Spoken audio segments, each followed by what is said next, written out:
2 घंटे वही बैठे रहे पर सारा वापस नीचे की ओर नहीं आई। मैंने कहा चलो बाजार घूम आते हैं, पर विक्रम का मूड कुछ और था। हम वापस कॉटेज पहुंचे। वापसी के सारे रास्ते विक्रम शरारत करते हुए आया था। कभी गले लगा लेता, कभी चुम लेता, कभी गोदी में उठा लेता। मुझे लग रहा था काश ये वक्त यही रुक जाए, हम हमेशा यही रह जाएं। जब मेरी नींद खुली, विक्रम बिस्तर पर नहीं था। मैं कपड़े पहनते हुए उसे आवाज़ देने लगी, पर कोई जवाब नहीं आया। विक्रम कहीं भी नहीं था। तभी बाहर लॉबी में कुछ आवाज़ आई। मैंने दरवाज़ा खोला तो विक्रम बाहर उस खिड़की के पास खड़ी हुआ था जहाँ मैंने सारा को पहली बार देखा था, उसी तरह सर टिकाए हुए बाहर देखते हुए। जनाब कहाँ खो गए? विक्रम पलटा और बोला। मुझे कोई उदास सी धुन सुनाई दी। उसका पीछा करते करते यहाँ आ गया। साथ वाले दरवाज़ा हल्का सा खुला हुआ था। मुझे जिज्ञासा हुई, सारा वापस आई कि नहीं। मैंने देखा तो रूम बिल्कुल खाली था। पलंग पर एक भी सिलवट नहीं, पर्दे लगे हुए। मुझे लगा सारा शायद चली गई। हमने डिसाइड किया आज डिनर खुद ही बनाएंगे। विक्रम ने शिब्बू से चिकन और वोडका ले आने को कहा। हमने कॉटेज के आंगन में आग जलाई, साइड में ही चूल्हा मंगा लिया। वोडका देख शिब्बू भी हमारे साथ बैठ गया। मैं चिकन पकाने लगी। रात भर रहती जा रही थी। शिब्बू 2 पैग लगाने के बाद सेंटी हो गया था। कहने लगा, बाबूजी हमें भी दिल्ली ले चलो, अपने पास रख लेना, सेवा कर देंगे। विक्रम उसे समझने लगा।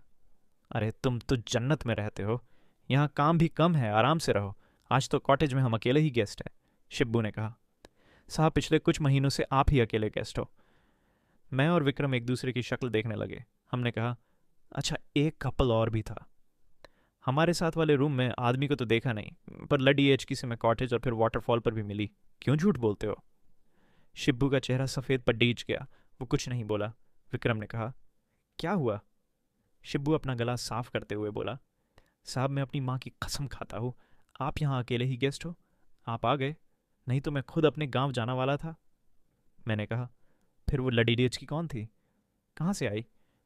शिब्बू ने बताया, इस कॉटेज के बारे में बहुत कहानियाँ फैली हुई हैं। ये बहुत पहले अंग्रेज़ों के ज़माने में किसी साहब बहादुर का घर था और यहाँ कुछ मौतें हुई थी। तब से आसपास के लोग यहाँ आवाज़ें सुनने लगे। कभी कोई उदास सी धुन, कभी लड़ डिकी के गाने की, कभी रोने की। मेरा यह सुनकर खून जम गया था, पर शिब्बू हमें सांत्वना देते हुए बोला, साहब मैंने तो आज तक ऐसा कुछ देखा ना सुना। मैं तो रोज़ यही रहता हूँ, कभी कुछ नहीं देखा। डिनर जैसे तैसे निपटा के हम दोनों रूम में आ गए। विक्रम मुझे ढाढ़स बंधाते हुए बोला, चरस्सी है, कहाँ इसकी बात हो, मैं आ रही हो। पर अंदर से वो भी डरा हुआ लग रहा था। वोडका उतर चुकी थी और नींद भाग गई थी। मैं और विक्रम इधर उधर की बातें करते हुए टाइम बिता रहे थे।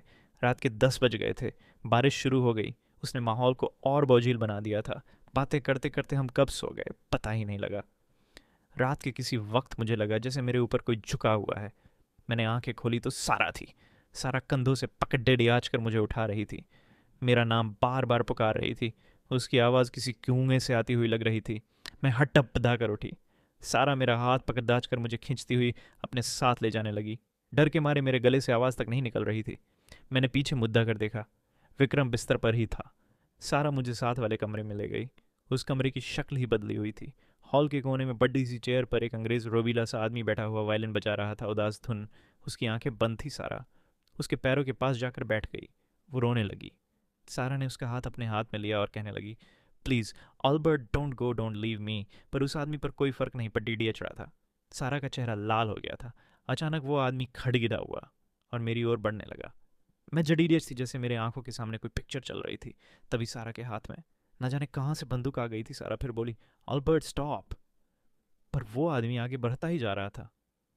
और फिर एक धमाका और ढेर सा धुआं। और तब पहली बार मेरे गले से चीख निकली। विक्रम और शिब्बू भागते हुए मेरे पास आए। मैं उस कमरे में जडी डी एच खद्दी हुई थी और लगातार चीखे जा रही थी। वहाँ कुछ भी नहीं था। विक्रम मुझे उठाकर अपने कमरे में लाया, मुझे पानी पिलाया। मैं पसीने में भीगी हुई थी। वो बार बार मुझसे पूछ रहा था, क्या हुआ, क्या हुआ, पर मैं कुछ बता नहीं पा रही थी। फिर कब मैं बेहोश हो गई पता नहीं लगा। जब मेरी आंख खुली, सवेरा हो गया था। विक्रम परेशान सा मेरे सिरहाने बैठा हुआ था। रूम के दूसरे कोने में शिप्पू दीवार से सर लगाकर ऊँग रहा था। मैंने उठने की कोशिश की तो विक्रम ने मेरी मदद की। ऐसा लग रहा था जैसे मैं सदियों से बीमार हूँ, बहुत कमज़ोरी लग रही थी। शिब्बू को विक्रम ने काफ़ी बनाकर लाने को कहा। फिर मुझे बाहों में भरते हुए कहा, क्या हुआ था रुबिन, तुम रात को वहाँ क्यों चली गई थी? मैंने सारी बात बता दी। विक्रम सुनकर सन्न रह गया। उसने जैसे तैसे पैकिंग की, मुझे सहारा देकर तैयार करवाया और हम निकल पड़ी डी डेढ़ी कॉटेज से। जैसे जैसे दूर जा रहे थे, मेरे शरीर में जैसे जान आती जा रही थी। हम बाजार में पहुंच गए। विक्रम ने उस छोटे से ढाबे पर गाड़ी रोक दी। वो बुढ़ा चाय बना लाया। विक्रम और मेरी सफ़ेद शक्ल देखकर वो बोला, साहब, हम तो पहले ही दिन आपको बताने वाले थे, पर शहर के लोग ऐसे बातों को कहाँ मानते हो। फिर जो उसने कहानी सुनाई वो इस प्रकार थी।